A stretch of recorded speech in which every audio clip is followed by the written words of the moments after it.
আমি নিজে থেকে কিছু বলবো না, আমি তো আগেই ঠিক করে নিয়েছি, কিন্তু কাগজে যা যা বেরোচ্ছে আমাদের এখানে এবং অন্যান্য দেশে, আমি সেগুলো তুলে দিয়ে বাংলাদেশের পরিস্থিতি কিছুটা ব্যাখ্যা করার চেষ্টা করছি। TV9 ভারতবর্ষ আমাদের এখানে লিখছে, তাদের যে ওয়েবসাইট আছে, ঢাকার দিকে এগোচ্ছে সেনাবাহিনীর গাড়ি, গদি উল্টোচ্ছে ইউনুসে। 25শে মার্চ 2:33। ঢাকা, গদি উল্টোতে চলেছে বাংলাদেশ ইউনুস সরকারের। বাংলাদেশে কি সেনা শাসন শুরু হবে? তুঙ্গে জল্পনা। সূত্রের খবর, সোমবারে জরুরি বৈঠক ডেকেছিলেন সেনাপ্রধান ওয়াকারুজ্জামান। এরপরই কান পাতলে শোনা যাচ্ছে বাংলাদেশের শাসন ক্ষমতা দখল করে নিতে পারে সেনাবাহিনী, গদিচ্যুত করা হতে পারে মোহাম্মদ ইউনুস ও তার অধীনে থাকা অন্তর্বর্তী সরকারকে। জানা গিয়েছে গতকাল সেনাপ্রধান যে জরুরি বৈঠক ছিল, সেই বৈঠকে 5 জন লেফটেন্যান্ট জেনারেল, 8 জন জেনারেল, মেজর জেনারেল, কমান্ডার সহ একাধিক শীর্ষ আধিকারিকরা ছিলেন। সেনার হেডকোয়ার্টারে ওই বৈঠক হয়। এই বৈঠকের পরপরই বাংলাদেশের ঢাকায় বিপুল সেনার গাড়ি বাহিনী তলব করা হয়েছে, এমনটাই সূত্রের খবর। বাংলাদেশ সেনার 9ম ডিভিশনের বাহিনীকে ডাকা হয়েছে। তারা ইতিমধ্যেই ধাপে ধাপে ঢাকার দিকে এগোতে শুরু করেছে। আর একটি সূত্রের খবর, বাংলাদেশ সেনা দেশ জুড়ে নিজেদের ক্ষমতা বাড়াতে চাইছে, বিশেষ করে ঢাকা তাদের হাতের মুঠোয় রাখতে চাইছে। এ তো গেল TV9। নবভারত টাইমস একটা হিন্দি কাগজ, আমাদের ভারতবর্ষের সব থেকে পুরনো এবং বিখ্যাত কাগজ। তারা লিখছে, প্রথমে আমি হিন্দিটা পড়ে দিচ্ছি যেটা আছে নবভারত টাইমসে। बांग्लादेश में आतंकी हमले का खतरा, आर्मी चीफ जनरल जमान ने किया आगाह, कमांडर की बैठक में कट्टरपंथियों के खिलाफ एक्शन का हुक्म। बांग्ला করলে কি দেখা যাচ্ছে, বাংলাদেশে সন্ত্রাসী হামলার হুমকি, সেনাপ্রধান জেনারেল জামান সতর্ক করলেন কমান্ডারদের সবাই মৌলবাদীদের বিরুদ্ধে ব্যবস্থা নেওয়ার নির্দেশ। ঢাকায় জ্যেষ্ঠ সেনা কমান্ডারদের সঙ্গে কথা বলার সময় জেনারেল ওয়াকার ইঙ্গিত দেন যে তিনি গোয়েন্দা তথ্য পেয়েছেন যে এই সপ্তাহে দেশে একটি সন্ত্রাসী হামলা হতে পারে। এর সাথে সাথে তিনি মৌলবাদীদের বিরুদ্ধে ব্যবস্থা নেওয়ার নির্দেশ দিয়েছেন। বাংলাদেশে শেখ হাসিনার সরকার উৎখাতের পর মৌলবাদীরা ক্রমাগত সক্রিয় হচ্ছে। টাইমস অফ ইন্ডিয়া লিখছে, আশা করি তারা মানবাধিকারের নিয়ম মেনে চলবে, বাংলাদেশ সম্পর্কে মার্কিন যুক্তরাষ্ট্র। TOI নিউজ 25শে মার্চ কি লিখছে,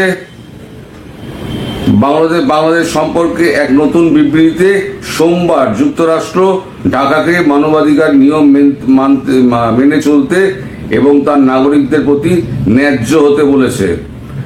আশা করি প্রতিটি দেশ, অবশ্যই বাংলাদেশ এবং অন্যান্য দেশ, মানবাধিকারের নিয়ম মেনে চলবে এবং তাদের নাগরিকরা তাদের অধিকার থেকে কি আশা করে এবং আচরণ সম্পর্কে সচেতন এবং ন্যায্য হবে। তাই আমি মনে করি এটি কোনো জাতির জন্য একটি উত্তর তারকা। সংবাদ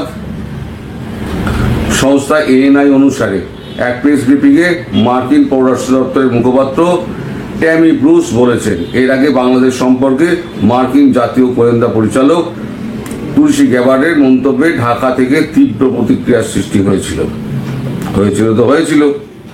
তাতে আর কি করা যাবে। এখন পেন্টাগনের যিনি নতুন ট্রাম্পের লোক বসিয়েছেন, পেন্টাগনে ট্রাম্প তার নিজের লোক বসিয়েছেন, তার নাম হচ্ছে পিট হেগসেথ। এই পিট হেগসেথ কে ডোনাল্ড ট্রাম্পের অধীনে নতুন পেন্টাগন প্রধান। 25শে জানুয়ারির খবর। এই হচ্ছে পিট হেগসেথের ছবি।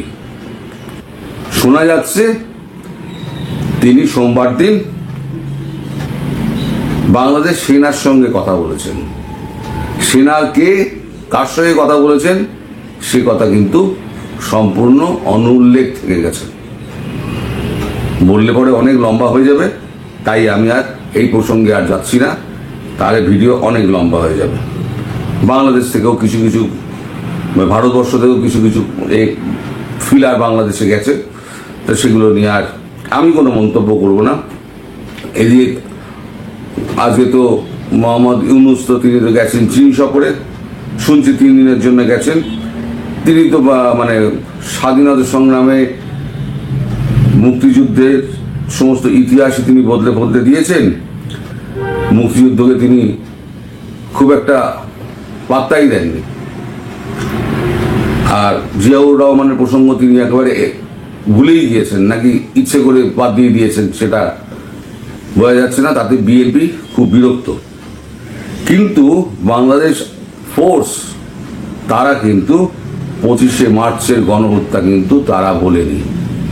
তারা কিন্তু এখানে একটা টুইটারে একটা পোস্ট করেছে, বাংলাদেশ আর্ম ফোর্স ডিভিশন 25শে মার্চ গণহত্যা দিবস, সকল শহীদের প্রতি বিনম্র শ্রদ্ধা।